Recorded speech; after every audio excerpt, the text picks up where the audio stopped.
Welcome back to another episode of the What We're Watching podcast. I'm Megan. And I'm Jenny, and today we're talking about Uptown Girls. And we have a very special guest, Layla from idkmybfflei. One of our favorite social media follows is here. Hi, Layla. Thanks for joining. Hi, gals. I'm so happy to be here. Yay, we're so happy to have you. Do you mind telling our listeners a little bit about yourself? Yeah, so I am on TikTok and Instagram at idkmybfflei, which is a reference. We'll talk about it later. And I talk all about things pop culture, celebrity deep dives, everything. Is the reference IDK my BFF Jill? Yes, and I feel like people don't get the reference, and I'm like too old, but that was like my Twitter, like when I was in high school, and like everyone thought it was so funny, so I just carried it over.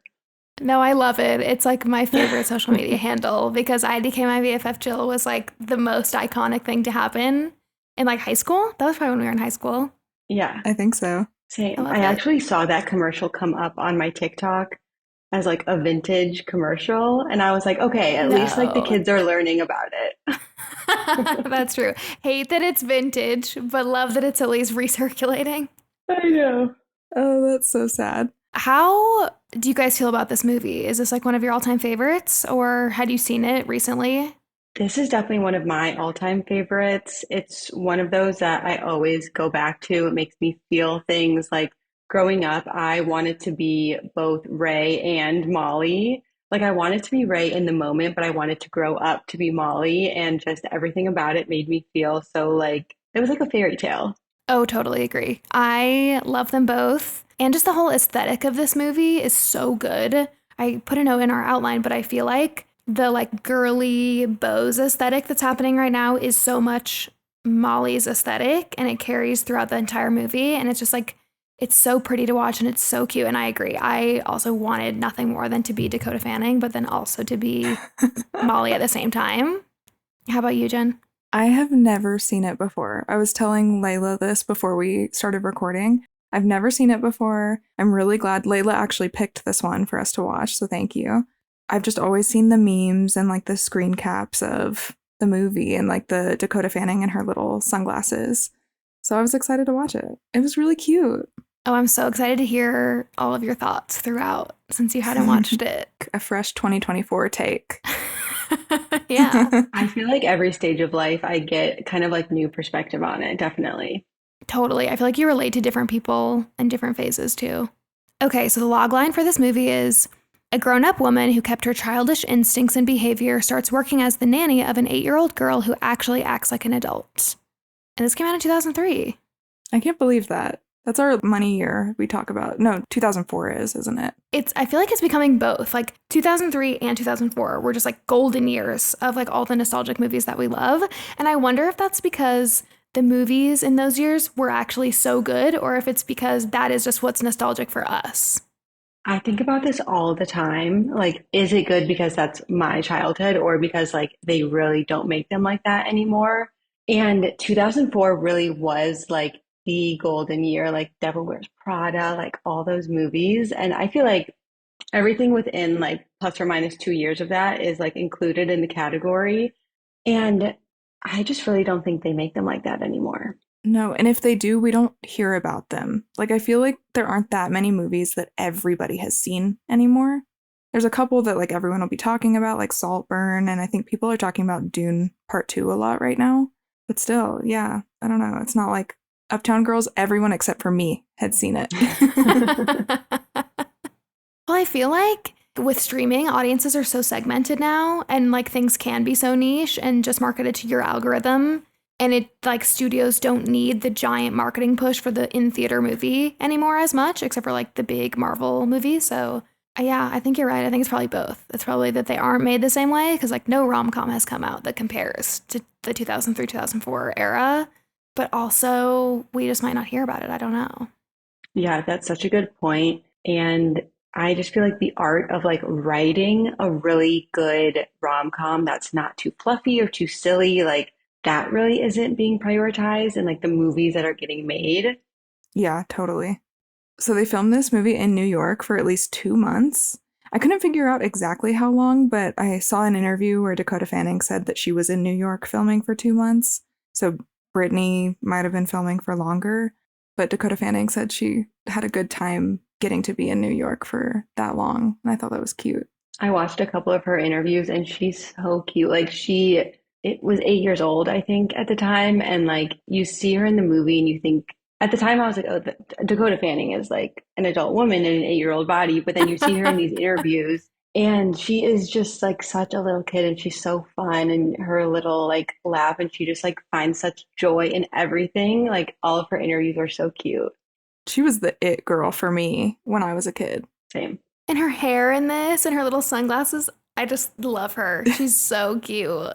As much as you two love this movie, it does have a 13% on Rotten Tomatoes, which I thought was weird considering I would say this is a classic 2000s movie. So for it to have such a bad score is like, ooh. I feel like this is par for the course for us, though. I was interested to see like what the other rom-coms around this time get and if it's just kind of like comparable to what everyone else is getting. Some of our stuff, like A Cinderella Story, but that one makes sense to me why that one did so low. Not sure about the other ones, though. Okay, you want to talk about the cast? Starting with Brittany Murphy? Yes, she's the lead. She plays Molly Gunn. She's from Clueless, Just Married, Girl Interrupted. And I didn't know this, but she's Gloria in Happy Feet. Did you guys know that? No, that's cute. I had no idea. I also completely forgot that she was in Clueless. We talked about her in our Clueless episode, but she looks so completely different. I think it's just because of her hair color change. Yeah. And I guess her character is really different too, but it's funny to me to think of them as the same person. I was listening to the episode of Ready to Be Petty podcast with Layla. It just recently came out. And Layla, you were talking about seasonal color analysis. And I think that it really hit me watching this movie versus watching Clueless. Like, I don't know if blonde is Brittany Murphy's color necessarily, but I mean, she looks amazing. She's beautiful, but I'm deep in that space on TikTok right now. Wait, yes, I'm so glad you said that because her like box red hair in Clueless was not doing her any favors. And she definitely Right. is like more have like golden undertones, so kind of like this warm yellow hair like suits her a little bit better. But yeah, that's such a good point. I still love her as like when they get the dye out of her hair in Clueless and it's brunette. That's my favorite Brittany Murphy look. Mm-hmm. What season do you guys think she is? Like I an don't know. autumn, I think. Autumn? Oh. I feel like she's got to be one of the warm ones, spring or autumn.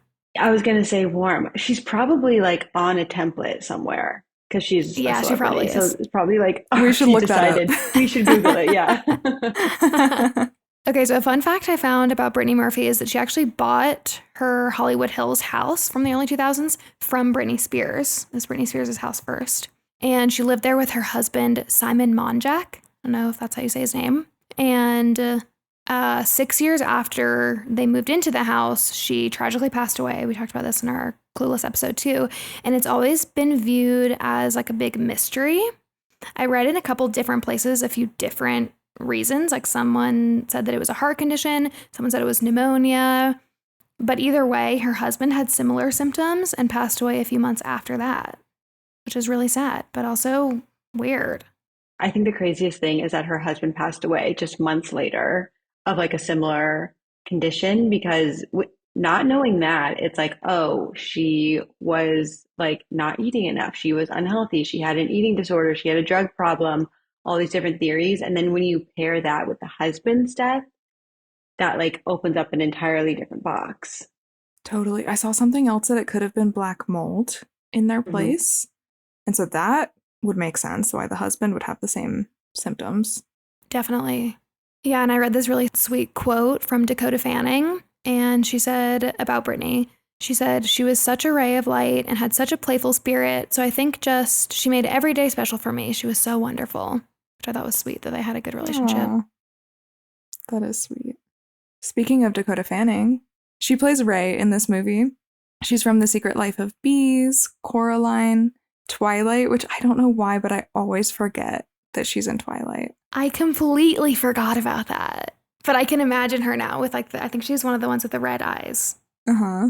Is she in like the later movies in the Volturi? Yeah. Yes. Okay, yeah, that's ringing a bell. Yeah, I want to say her name is Jane or something. I could be so wrong, though. I pulled that out of my butt. And she's also in The Runaways with Kristen Stewart. So there's another Kristen Stewart movie she's in. And then her sister is Elle Fanning, who I feel like has now surpassed Dakota Fanning in fame. Would you guys agree? I feel like Dakota is evergreen. Like, I'll never forget about Dakota, but I feel like Elle recently has been in more productions in front of the camera, on red carpets, etc. I agree with Layla that I feel like Dakota Fanning will always be the child movie star of our generation. Like not the teen star, a la like Justin Bieber and Selena Gomez, but like the child, not like teen, child movie star is her. And it's always going to be her to people our age. And I just love her. But I do agree. I think Elle is more famous now, ever since she did Sleeping Beauty. And like, also, I feel like she gets a lot of attention for her red carpet looks. So I feel like we end up seeing her a lot more on social media. Yeah, like Ella's at the Met Gala. I always know I see her there.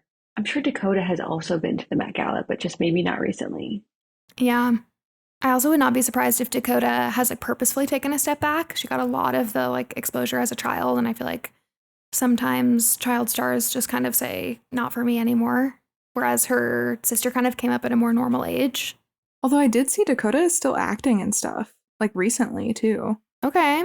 Well, never mind. No, I think you're right. I think she just doesn't do the big appearances and PR stuff anymore. Yeah. Something kind of funny that I learned is her birth name is actually Hannah Dakota Fanning. So she's actually Hannah Fanning. I don't know if anybody calls her that, but I think it's cute. And she was born in Conyers, Georgia, which is kind of near where Jenny and I grew up. Wow. So I thought that was funny. Yeah, that was funny. Also, she was born in 1994, which makes her 30. I know. That's wild. I'm a 94 baby, so I feel very much in line with her. When's your birthday? June. June. Okay. Coming up. That's exciting. Yes, I know. Not 30 yet, but we're about to be 30, flirty, and thriving. I know. That's right. Crazy. And I was thinking, so Brittany Murphy was 26 at the time that she made this movie. So now Dakota is older than that. And then Brittany was 32 when she passed away.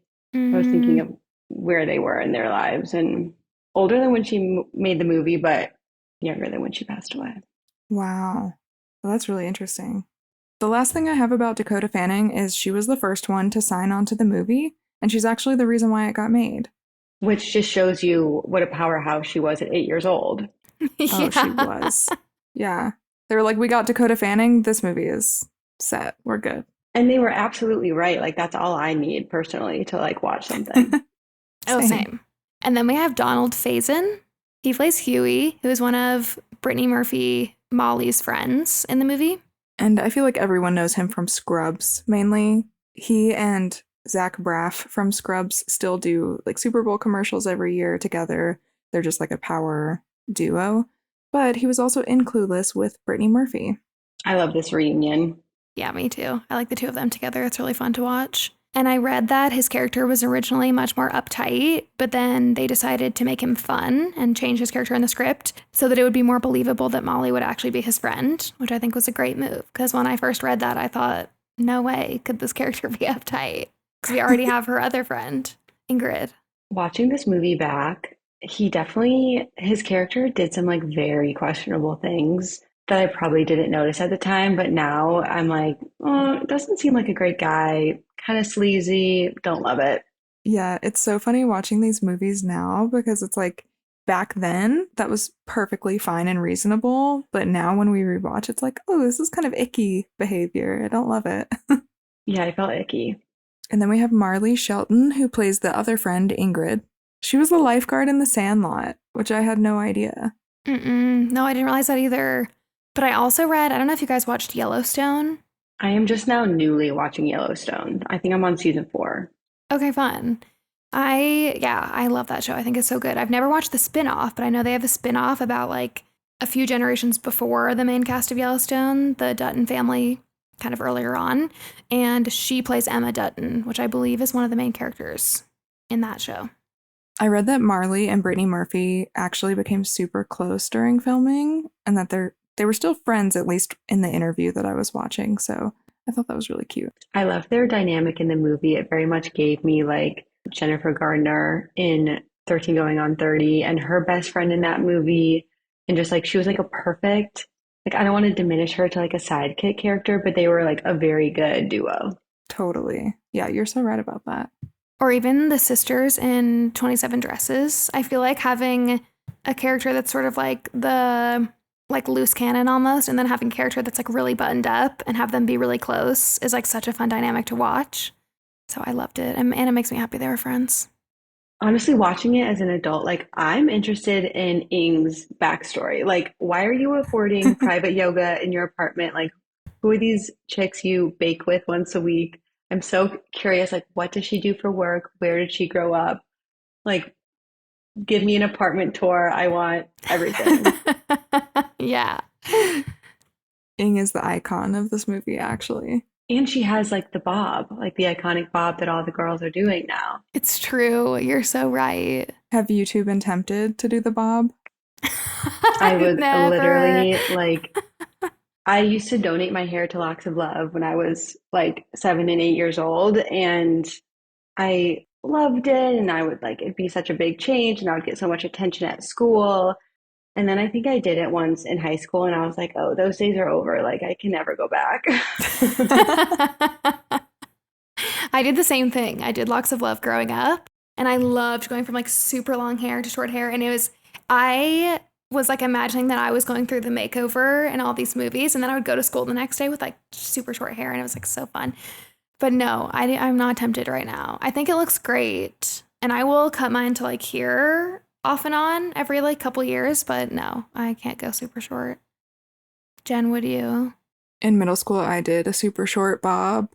It was beautiful when I came home from the hairdresser. It was all straight and smooth, but my hair is curly. And so I couldn't recreate that myself. And I showed up to school, and this one kid said that I looked like a 50s housewife.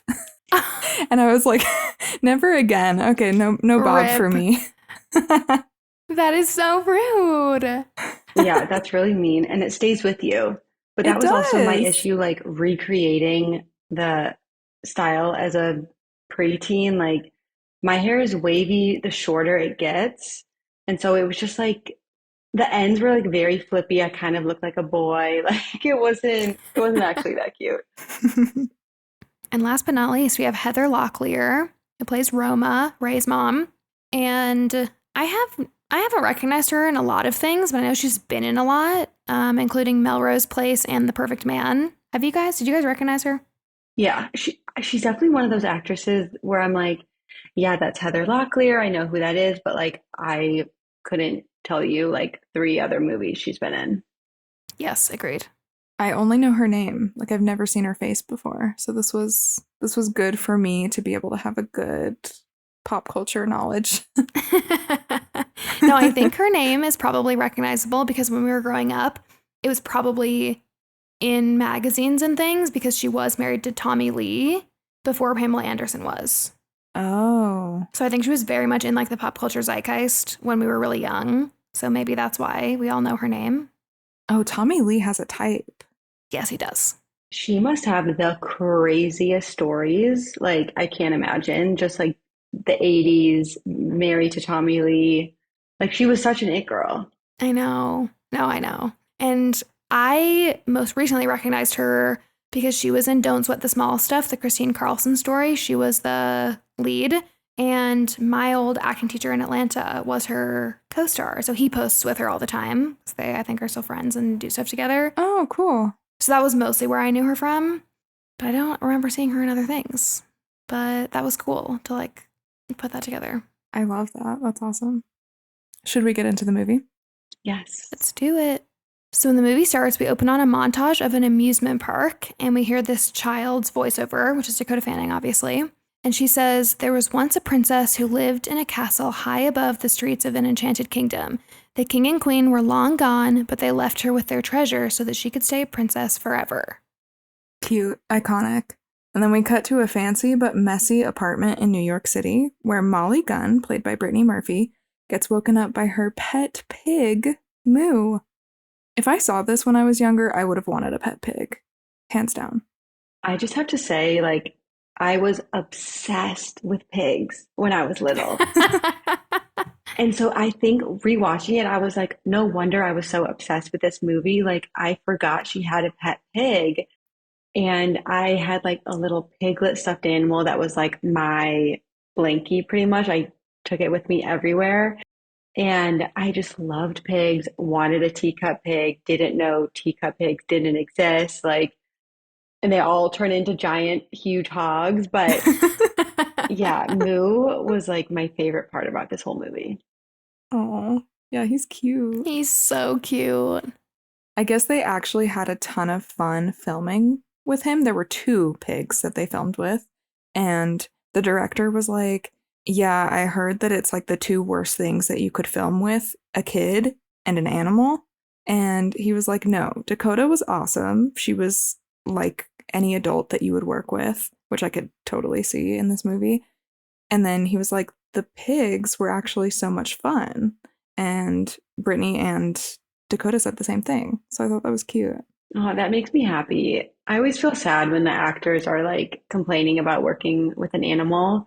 So I love that they love the pig too. Yeah, like Ross working with the monkey in That's Friends. immediately what I thought of, yeah. It's Molly's 22nd birthday, and she gets ready and she grabs cash out of the freezer, which I thought was so funny. I can't believe that she was only 22 in this movie.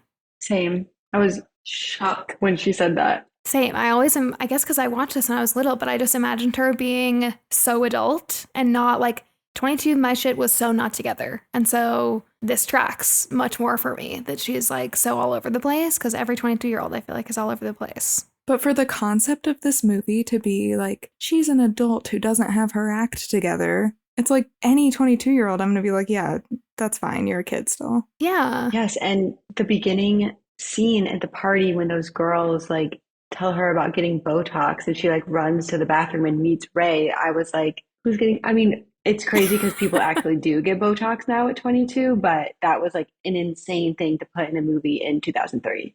I don't think it was as common back then, was it? Absolutely not. Wild. And if it was, I don't think it was talked about the way that it is now. So true. Also, as part of this, we kind of get an overview of Molly's apartment. I think we see some of her outfits maybe hanging up and we see her. And I read that supposedly Brittany Murphy bought all the jewelry that she wore in the movie, which I love because that just makes me feel like she probably really connected with this character and like loved the aesthetic, which makes me happy. I love that. I think she said that this character was her. Like she really did feel like she was getting to play herself. Which makes so much sense. Just what we know about her and what we know about Molly, like they really do feel like kindred souls. I can't imagine like anybody else playing this role. No, Mm-mm. definitely not. I was watching the deleted scenes for this movie, and there was this really cute one that was supposed to be right around here, where a dog walker comes to the door to drop off Moo, and he's got his whole like posse of dogs, and then he's got Moo that he walked with all the dogs, and I thought that was so cute. Cute. Okay, I saw that in the outline, and so I went to go watch it. And it's a really cute scene, but logistically, like, why is the dog walker coming at like 10 p.m., 11 p.m. to like walk the dogs before she goes out to her birthday party? Plus, Moo wakes her up, so it doesn't quite make sense in the timeline. Yeah. There were a few deleted scenes. Actually, I have a feeling with this movie, they just filmed a bunch of different possibilities of how they wanted the movie to play out. Because we'll talk about some more deleted scenes later, and it's just kind of interesting how like the timelines were shifted.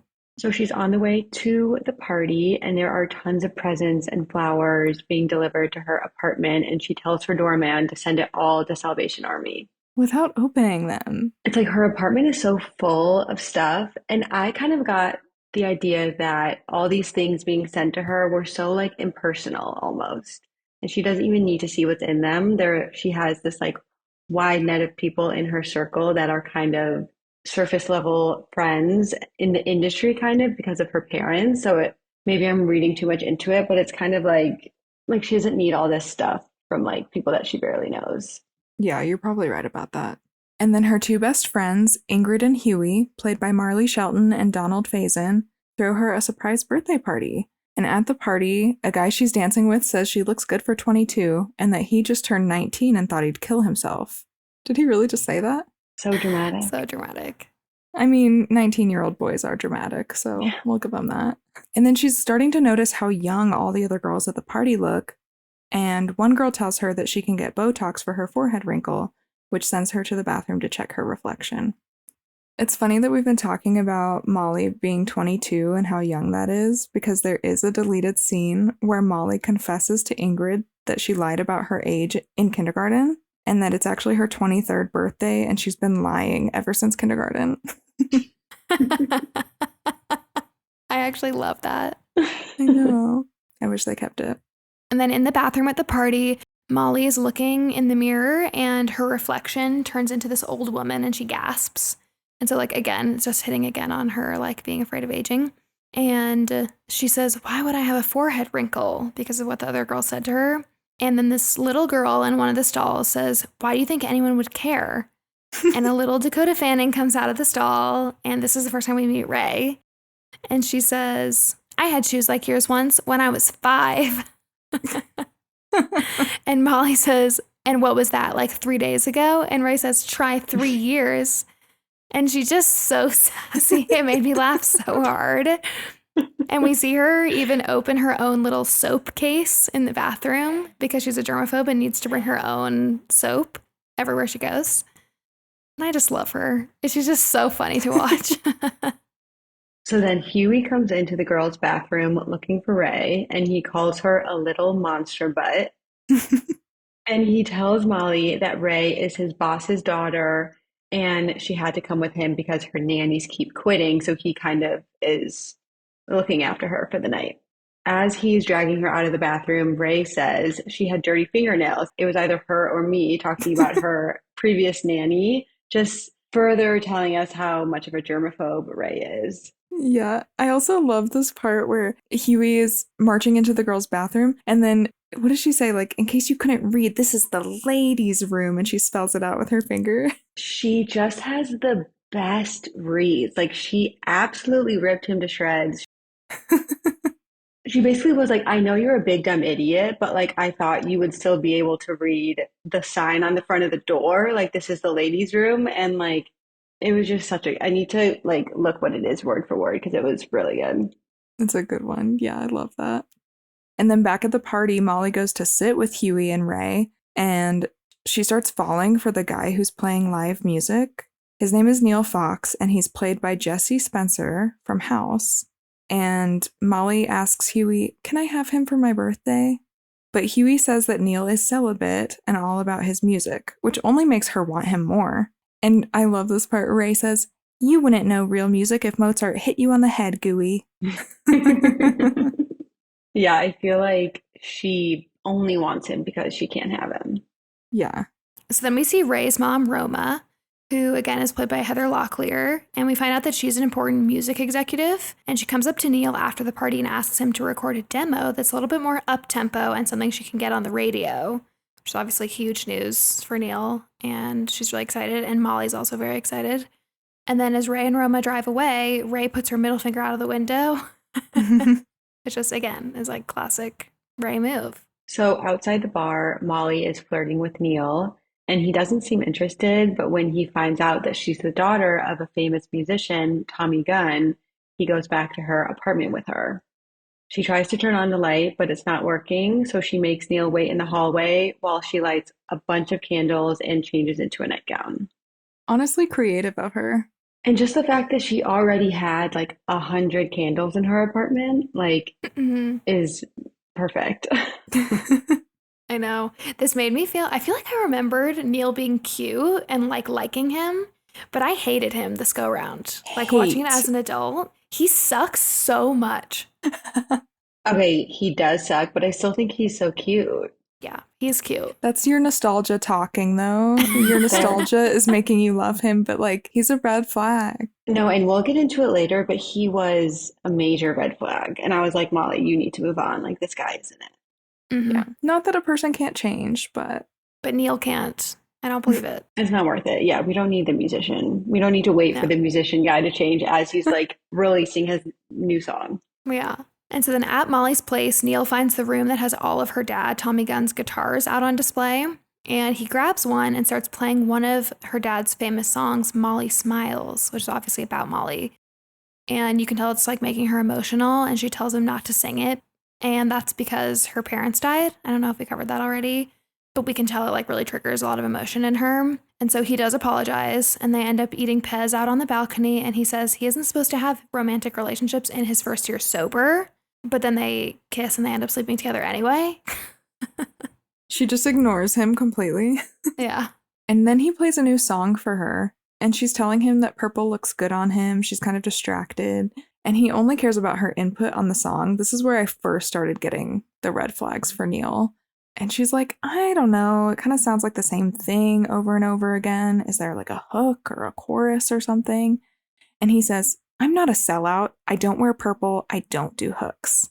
And we can tell she's starting to get annoyed with him, and so am I. Yeah, like get over yourself. Also, my first red flag was when he wouldn't even look at her and then found out she was Tommy Gunn's daughter and like immediately went back to her apartment. Total 180. Yeah. So later on, she calls Ingrid from her bathtub and says he's never going to leave. All he does is mope around and play these loser songs. She says she's feeling totally suffocated. And then Neil calls her back and he asks her to give back his boxers that she's wearing because he has to leave. He says her apartment is a world gone mad and he has to go back to rejoin the human race. He says he actually feels like he's suffocating. And then all of a sudden, she starts acting super clingy and begs him to stay. But he says he's got to get to work and leaves. I loved this part. As a first-time watcher, this was just so funny to me. How she's like, oh my gosh, he's suffocating me. And then the second that the roles are reversed, she's like, no, you have to stay. We can open a window. I know. And so Ingrid comes over, presumably to like console her. And Ingrid is appalled at the state of Molly's apartment because there's stuff everywhere. And among all the piles, Ingrid finds final notices that Molly's electric and gas have been canceled and asks who pays her bills. So now we also have an explanation for why the lights wouldn't turn on. And she says that her parents' friend Bob pays all her bills for her. And Ingrid tries to call Bob, but his number's been disconnected. And then they go to Molly's lawyer, and they find out that Bob stole from 10 different clients before disappearing, and there's no way to get her money back. And Molly, I think, says something like, what am I supposed to do if I don't have any money? And he's like, I don't know, get a job. I love that scene. She's like, so, Mr. Lawyer, like, what would you suggest to do in the meantime? She's like convinced this guy's going to come back with all of her money. Yeah. But she's like, for money. And she like whispers it like it's taboo. Like you can't talk about money. And he's like, get a job, you weirdo. Yeah, I know. I love that part. Then Ingrid does help her get a job at a store. And while she's at the store, actually while she's interviewing, I think, she spends over $1,000 on a set of Egyptian cotton sheets that the store sells. And she immediately takes them to Neil's place and replaces his rocket ship sheets. And then he gets kind of upset about Molly's antics and asks her for his lucky jacket back because she has it at her place. But when he feels the Egyptian cotton sheets, he's like, okay, like we can date, but only if it's a mature adult relationship with alarm clocks in the morning. The bar is low. Yeah. And the next day, Molly is so tired that she falls asleep in the bed at work and gets fired. Yeah, like my question is, why does this man still have rocket ship sheets? Because he's an artist who doesn't care about anything but his music. Also, he's Australian right? He's Australian in the movie. Yeah. So he like moved to New York and bought rocket ship sheets or like brought them from This home. is a good like, point. Ooh, I don't like that he brought them from home but I don't like that he bought them either. Same, it's all bad. What I really don't like is that the $1,300 sheets end up at Neil's apartment and not Molly's. She doesn't know her value yet. I actually hated that for her. I was like, you deserve those sheets. Agreed. Although it was like her scam to get him back. She knew that he would take her back for the sheets. So it was just part of her plan. And it worked. It did. And there's this really funny deleted scene. They filmed an actual sex scene with them in the Egyptian cotton sheets, and it's wild. They're like rolling all around in the sheets. There's one scene where she's got the sheets in her mouth on one end, and then he's all the way across the room with the sheets in his mouth on the other end. And I don't know if they ever edited the scenes. I don't think they edited the audio because you can just hear that the actors are laughing the entire time while they're filming, and you can't see their faces, so you can't tell that they're laughing. And it was so funny. I showed it to my boyfriend Robert, and he was giggling too, and he didn't even watch the movie. That's so funny. That is so funny. I need to go watch it. So Huey comes to save the day and get Molly a new job as Ray's nanny. Her first assignment is to pick her up from school, and Ray is already very unhappy about the entire situation upon seeing Molly again. And we find out that Ray is super meticulous about taking her pills at certain times, and they kind of like stop on the sidewalk so Ray can take some medicine. And she sees Molly drinking fruit punch, and Ray says, "Why don't you just drink cyanide? At least it's quick." Iconic. I feel like this is a scene that I knew about, even though I had never seen the movie. And Brittany Murphy is in that overall dress that's embroidered. I love that outfit on her. It's so cute. And that dress was actually borrowed from the costume designer Sarah Edwards' sister. Her sister's name is Kate. And so Kate was embroidered on the back of the dress. And then to hide that, Brittany Murphy wore a backpack in that scene. So I thought that was interesting. I love that. That's such a fun fact. Like it's an actual hand-me-down, something borrowed. It's cute. Yeah, that denim dress is so iconic. Yeah, that's like one of my favorite outfits in the whole movie. And so then they go back to Ray's house, and Molly passes by a room with a man in a coma, like in a hospital bed in one of the rooms. And she asks Ray who it is, and Ray says it's none of her BI business. And so then they just move on and they go to Ray's room, which is very orderly. There's still a lot of toys, but everything is like in a perfect place and there's nothing on the floor. And Molly, being Molly, like starts running around her room and like touching all her toys and playing with her tea set and stuff. And Ray just like cannot cope with what she's doing. So she tells her not to touch anything. And then after dinner that night, Molly and Ray fight in the kitchen. And Ray makes a comment that Molly works for her, not Ray's mom. Ray says it's because her mom is never around. And Molly just like doesn't know how to deal with Ray's like bratty behavior. So she quits. I relate to Ray so much on this level with people touching her toys because growing up, I hated having friends over because they would just like mess up my room. And I vividly remember having a bunch of family friends over and I took all the girls up to my room and then they just started touching everything. And I was like freaking out and I was like, okay, everyone has to leave immediately. Get out. Fair, honestly. That's how I am now, but with my husband, and I live with him, unfortunately. So he is like constantly moving everything. It makes me nuts. And then when Molly gets home, she sees that Moo is leashed up outside her apartment, which is really sad. And Molly's like very confused. Just like, what are you doing out here? But then she realizes that she is also locked out of the apartment because presumably she's like defaulted on her rent. And so she's homeless. And she goes back to Neil's apartment, but he ignores her when she tries to get in.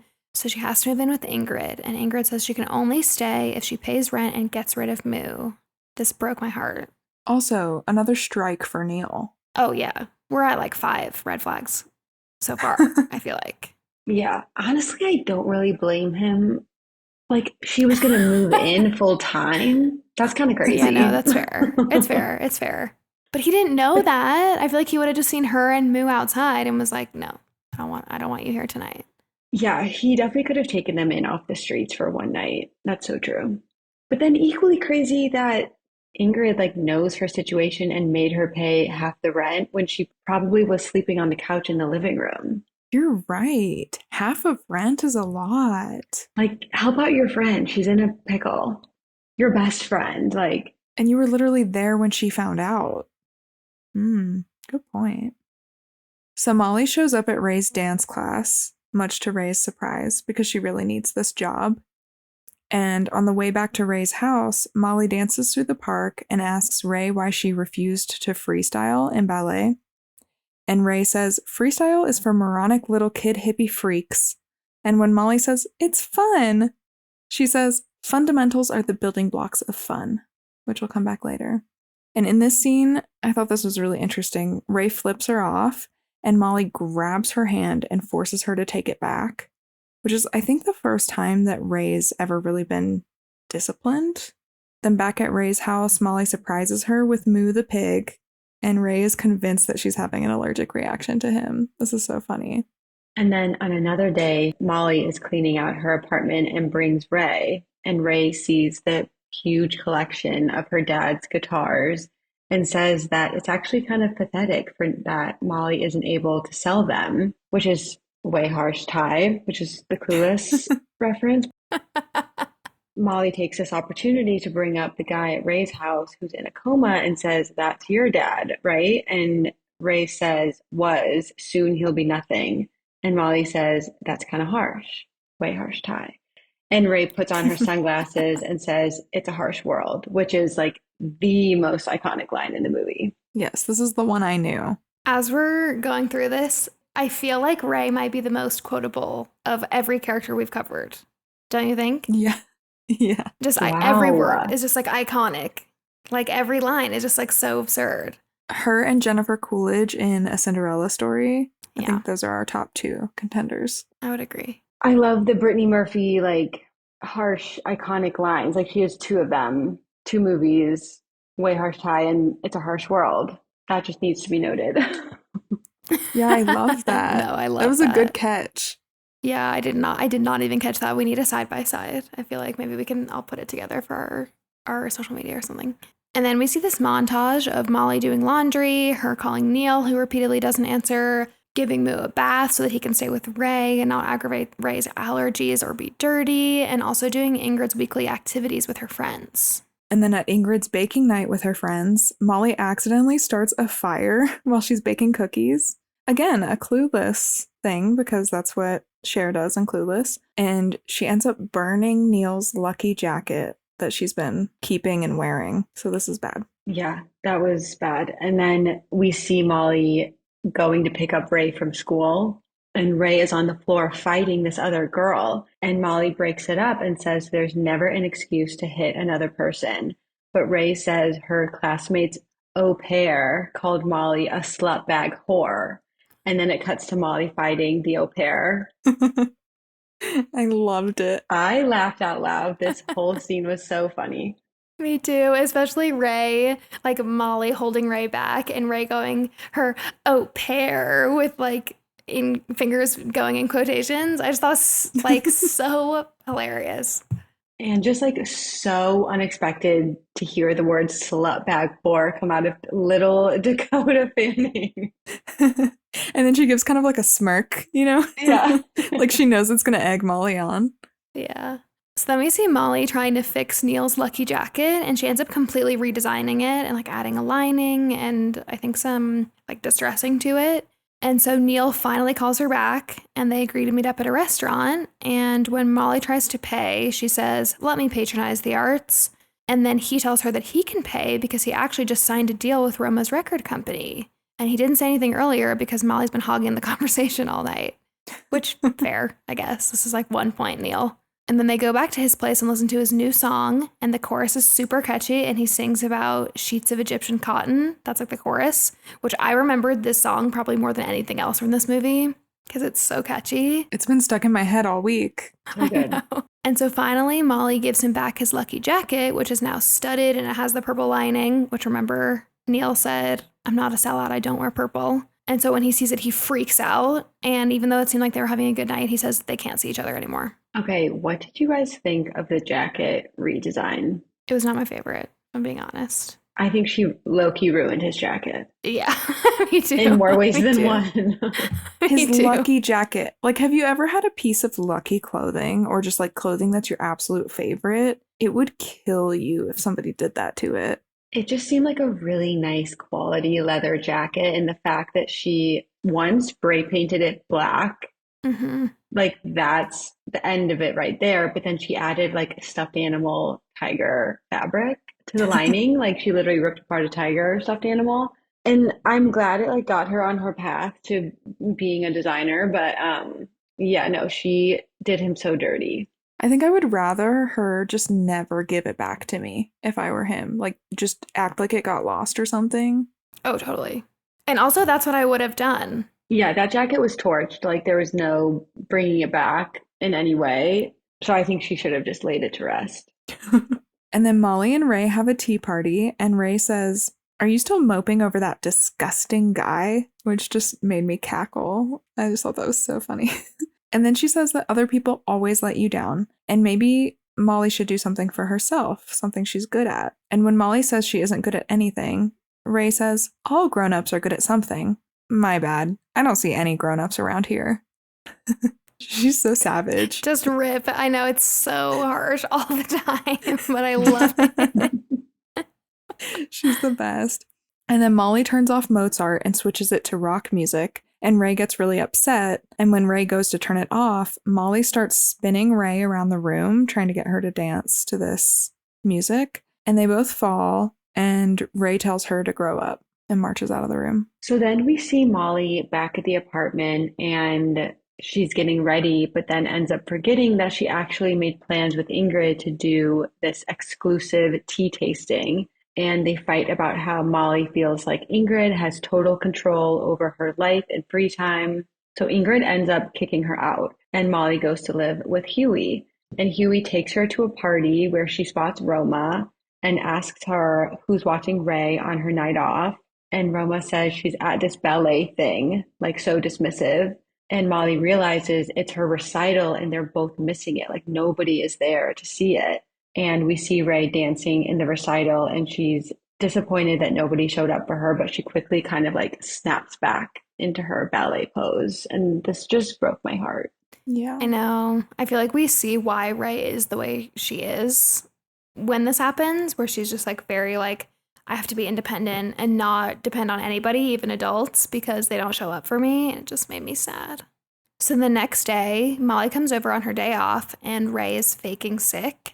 And Molly says, basically like, no, this is not happening. You're not going to be sick today. We're going to go sit in giant teacups and spin around and round in circles till we puke.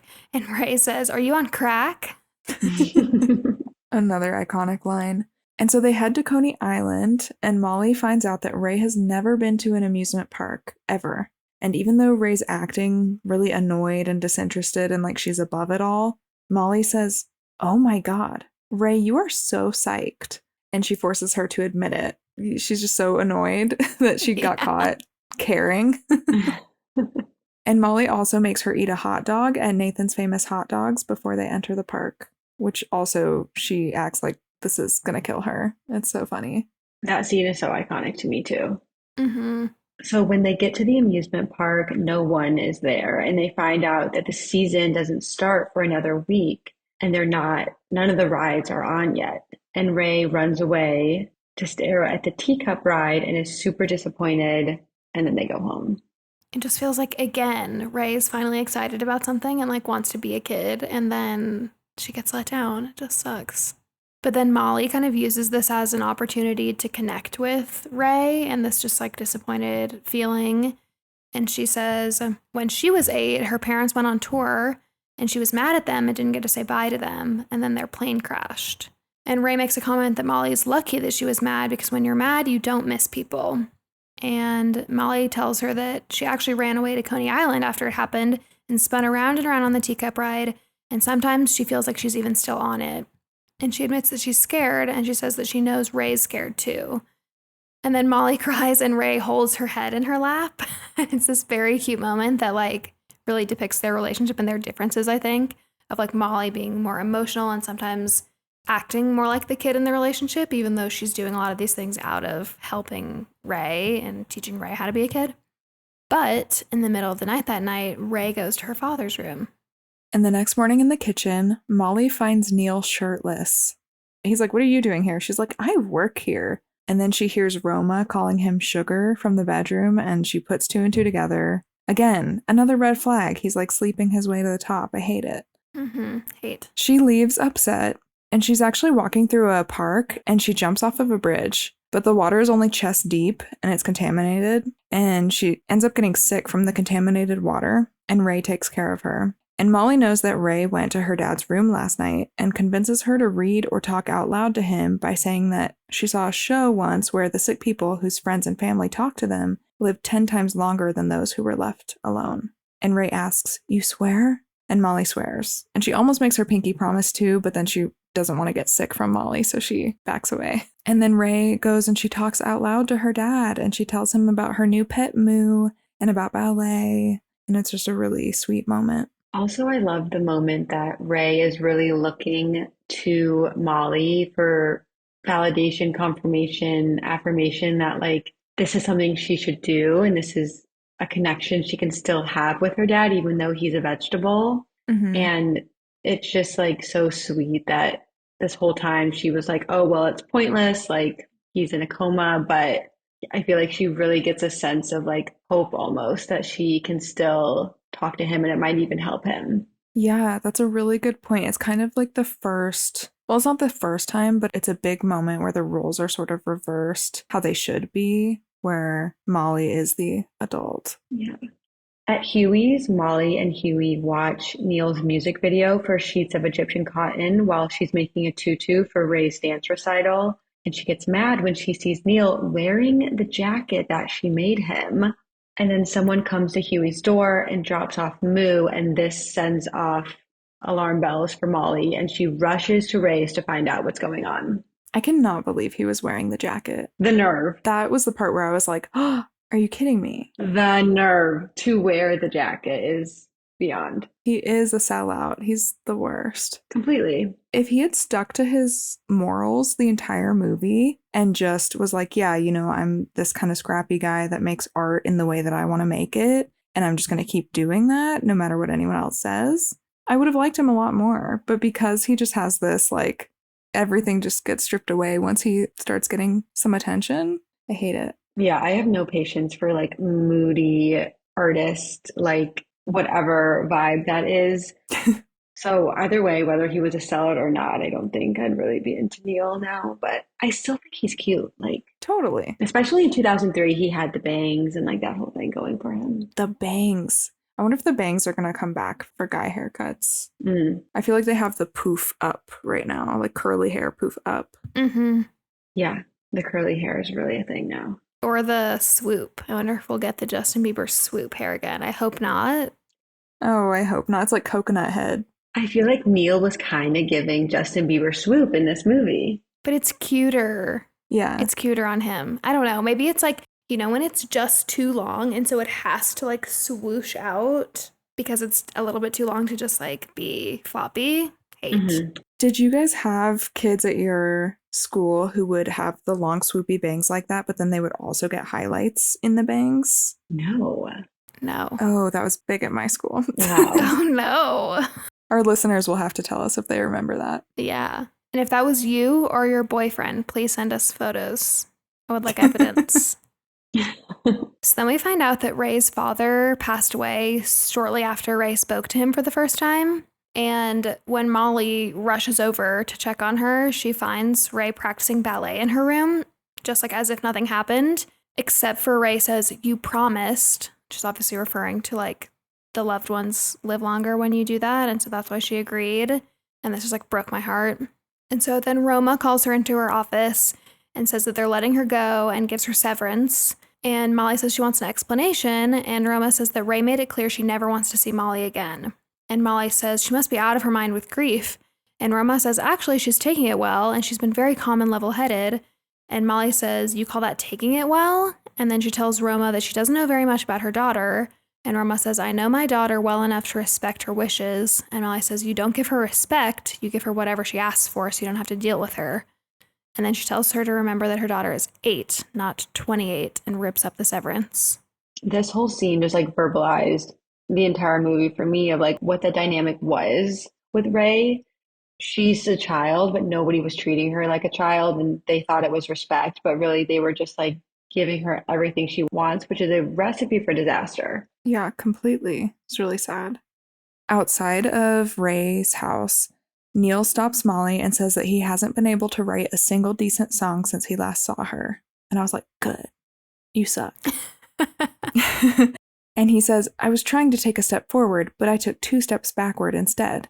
And she says, "Why don't you take 1 step sideways? Then we can stop doing this silly little dance," which I loved. She was great in the previous scene and this scene. She's just killing it. That line is so iconic, yeah. And so she tells him this whole time it's been about what she's done wrong, but she's actually not the one with the problem. It's him. And he's selfish and he should start thinking about someone other than himself. Like, this is everything you want to say to like the douchey guy who ghosted you essentially and then wants you back. Like, she nailed it. Megan and I took a writing class once, a screenwriting class, and our teacher said that the characters should always say the thing that you wish that you had said when you're like in the shower thinking about it later. And I think that's this scene completely. Perfect. Yes, exactly. Also, the line, like, why don't you take one step to the side so we can stop doing this silly little dance is so good. So good. So then Molly is at an auction for her dad's guitar collection, and the turnout is pretty underwhelming. They start selling the first guitar, and it's going for around $3,000, which is low for what it's worth. But at the last minute, they get a call from an anonymous buyer bidding $75,000 for the entire collection, and Molly reluctantly agrees to sell. I immediately know who this was, even though I hadn't seen the movie. Okay, I was wondering because when I first saw it when I was young, I had no idea. Of course. It was probably the greatest plot twist. Yeah, Oh, yeah. definitely. But now it's pretty obvious. So Molly shows Huey her new apartment, which is tiny and it's not really in the best area. And he says, "Oh, you can still live with me. Like, you don't have to live here." And she's like, "No, I have to stand on my own 2 feet right now," which now we can really see her character arc. And then he gets a call from Roma asking if he's seen Ray. And as soon as Molly hears Ray's name, she grabs the phone, and Roma tells her that Ray didn't come home from school that day. So Molly is obviously freaked out. She runs outside, and then she gets an idea, and she finds Ray at Coney Island on the teacup ride, and she gets on with her, and they just spin around and around until Ray throws up. I can't wait to hear what you think about this part, but Ray smacks her in the face, and then Molly smacks her back, and then Ray starts beating on Molly's stomach, and then she starts crying, and then Ray hugs her, and they just hold each other, and it's this really sweet, intense moment. What do you think about that scene? So the whole teacup scene and then into this scene, there's no dialogue, but there's so much being said. And I feel like as a Yeah. viewer at this point in the movie, we're picking up on everything and the dynamic between the two of them and what they're kind of exchanging in these moments. And particularly when they get off the teacup, I feel like Ray is just truly being a child and doesn't know how to express herself. So she hits Molly, and Molly's like, puts her back in her place, kind of, and doesn't accept that, doesn't tolerate it. So she hits her back, and that kind of like throws Ray off. She wasn't expecting it. And then she kind of just is so torn apart and upset by her dad and everything. So I think obviously Molly recognizes that and just knows she needs to be consoled in the moment. Yeah, it reminds me of that scene where Ray flips her off and then she grabs her fist and she's so stunned that Molly would do that to her. And it's like, oh yeah, because her mom really just lets her do whatever. Yeah, completely. At Ray's dad's funeral, two musicians come up to Molly and ask if she can make them clothes like she did for Neil. This jacket that she made for Neil, kind of the word spreads around town and everyone loves it. She also sees Ingrid and they cry together and make up. And Huey hands Molly his handkerchief and she blows her nose into it and then hands it to Ingrid, who also blows her nose into it. And Huey is like completely grossed out and tells them to keep it. This was so gross. Yeah. But I loved it because I think it's like what we were talking about earlier. They are real friends. Like, they may not be similar at all, and they have this big friend breakup falling out, but they're always going to come back together, and they're so close that they share handkerchiefs. It's gross. Yeah. The two musicians in this scene who are asking Molly to make them clothes are Mark McGrath from Sugar Ray. I don't know him. I don't know Sugar Ray. And then Dave Navarro from Red Hot Chili Peppers, which I thought he looked familiar. That's cool. Was Dave the blonde one with the spiky hair? Dave was the one with the black hair and like all the eyeliner. Oh, okay. I recognize the blonde guy more for some reason, even though Okay. I'm not really familiar with Sugar Ray. Interesting. I love that they used real musicians for that, though. That's cool. That must have been such a great cameo at the time if you were an adult watching this movie. Yeah, I was gonna say I Totally. love like a little cameo like this. Love. And I feel like the 2000s movies had so many. And then Roma tells Molly that Ray wants to talk to her. And Ray tells her that she can have her job back. And Molly says, no, they're just going to be friends. And Ray says, grown-ups never stay friends with kids. Molly says, I don't see any grown-ups around here. And Ray says, I do. So cute. Aww. So cute. And then Molly applies to fashion school, and the interviewer tells her she has enough connections that she could just start work with one of her designer friends. And it would probably be more fun than toiling away at fashion school for 4 years. And Molly says, fundamentals are the building blocks of fun. And then, because she says that, she realizes she's missing Ray's recital, and she runs out of the interview very clumsily. It's very cute. At the recital, Roma helps Ray tighten her tutu, and Moo is also there. They brought the pig to the theater, and Ray's convinced that Molly isn't coming. But when she goes out on stage, she sees her cheering in the audience, and she smiles. I love Ray's tutu, like the one that Molly makes. I think is so cute, and I love that Molly made it for her. It's so cute. Yeah, it's the best. And then, a surprise to Molly, Neil comes on stage and sings Molly's Smile. And all of the dancers come out from, all the ones from Ray's class, they all come out with guitars from Molly's dad's collection. And now we know that Neil was the anonymous bidder. And Ray lets her hair down and freestyle dances all over the stage and like has so much fun, which I always think is so funny because she is freestyle dancing and her hair is like wild, but she has a straight face. And so it's just hilarious to watch. But the whole thing is so cute that like she put this all together for Molly. And it also made me think, I can't believe that Molly almost missed this. I know. Yeah. It was such a cute scene, though. I love the dance. Yeah, me too. And then Ray's voiceover says, in life, every ending is just a new beginning. And that's the end of the movie. This was so cute. I am so happy that, first of all, I'm so happy that you picked this one, Layla, because I love this movie and I'm so glad that we watched it again. It's just so cute. Yeah, thank you for introducing me to the movie. Of course. I'm so happy that I did. And out of the list that you guys sent me, there were so many. And it was really a hard decision, but ultimately I did pick this one because I feel like randomly some people haven't seen it and it's not one of like the big like core 2000s rom-com. So definitely an opportunity to kind of like uncover a hidden gem. And also, I just have to say, I can tell that this movie matters a lot to you. And so that makes me like it even more because now I have like a connection to someone who grew up loving this movie so much. Oh, that's so sweet. Yeah, I love this movie. Love the pig. The pig, yes. The pig. Yeah, the pig was a lot for me. But also I just loved how like independent Ray was as a child. And I think I craved a lot of independence as a kid. But then at the same time, I loved seeing Molly as an adult and her being so free-spirited, and her apartment was just like my dreamland. And she could turn like a little lampshade into a hair accessory. And that was like so magical to me. I love that. Yeah, no, I loved this one. I'm so happy we got to watch it again. I feel like the more, whatever we think of as like the more quote niche 2000s movies are the ones that always end up resonating with people. And we get like our listeners will end up like DMing us about those because they're movies that they loved because they aren't like the ones that everybody still talks about. So I think it was perfect. And I'm so happy you came on. This was really fun. Yay. Thank you so much. We appreciate you taking the time. Yeah. Thank you for messaging me. And this was so much fun and I had such a fun time watching.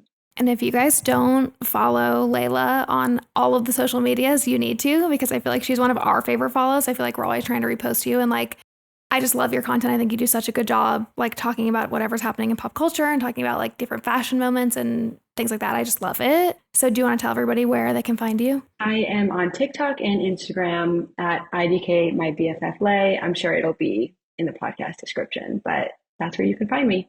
Yay, thank you so much. Thank you so much, guys. Megan and I will see you next time. Bye. Bye.